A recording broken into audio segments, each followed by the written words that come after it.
Okay, Eric, it's time for your tip of the week. What you got for us? Sales, Rich. Sales.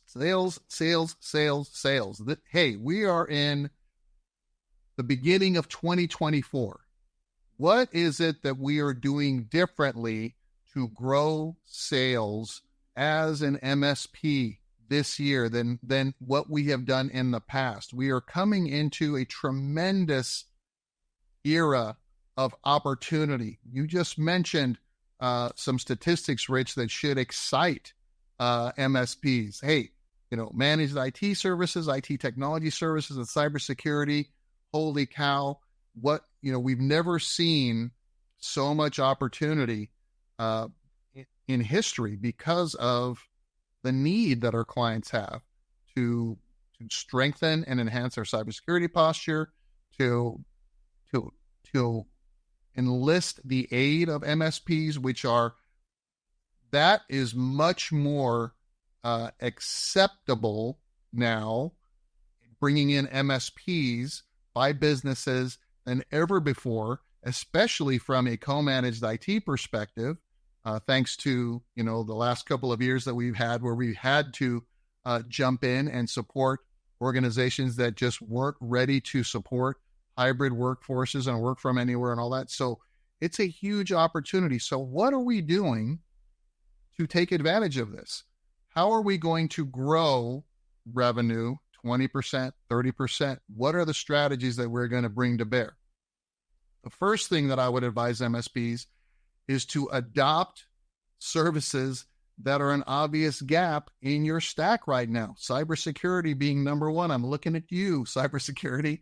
What is it that we can bring on to sell to our existing clients? It's much easier, Rich, as we all know, to sell services, new things to existing clients than it is to go out and sell a new prospect. We already have their trust.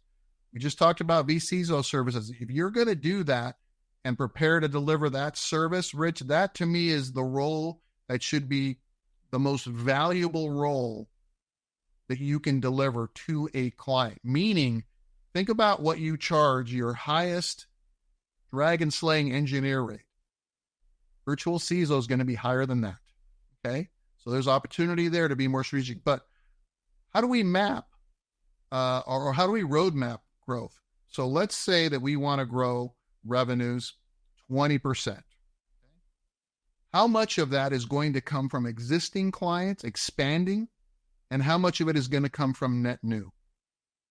So what is the strategy to identify new services and solutions? And if you are still delivering custom, a la carte, or, every agreement is a little bit different to existing clients, think about standardizing, think about bundling, good, better, best, and taking clients from an assessment perspective, not a cybersecurity assessment alone, but just an assessment of their organization and what you would recommend them to do in order to, in the best case scenario, remain your client.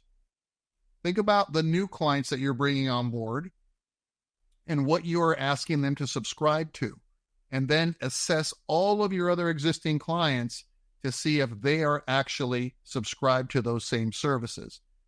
Rich, my bet is there's a lot of clients that are, legacy clients, grandfathered in, that MSPs have not yet trued up, not only in terms of what they're paying for the services that they're already consuming, but just what the standard should be for new clients coming on board. So let's take a look at that gap and let's have some very serious conversations with our existing clients as to what we need them to do in order to remain our client. Not because we want to get paid more, but just because this is what you recommend, and include that enhanced cybersecurity portfolio of services in there. And if all you do from the first round, Rich, is to get everybody to just subscribe to your required cybersecurity bundle of services, that's going to increase top line revenue and profit margin as well. And moving forward, how do we forecast sales from new clients? What is it that we're doing to generate leads and to have more sales appointments? And if you have dedicated sales resources, a sales professional or a team of sales professionals? Are you holding them accountable to hitting quota? I work with lots of MSPs, Rich, as you well know, and a lot of them say, oh, we have quotas for our sales team. And when I ask, well, are you holding them accountable to the quota? Well, not really. So let's get serious about establishing a quota, giving our sales team the training and the assets and the resources we need, and maybe even looking at what we're having them present to make sure it is what today's post-pandemic buyers are buying. They're buying cybersecurity. They're buying, IT support. They're buying co-managed IT services. Segment your audience into these different types of buyers, and have a very specific marketing and sales approach for each one, because you can't sell the same thing to different target audiences. Each has a different need, a different requirement. I know a lot of MSPs, Rich, that are being really successful at selling more co-managed IT, either from a, let us, take care of the noise so you can be more strategic, like we'll do the help desk and things like that. We are part of the machine. We are not running the machine in that sense.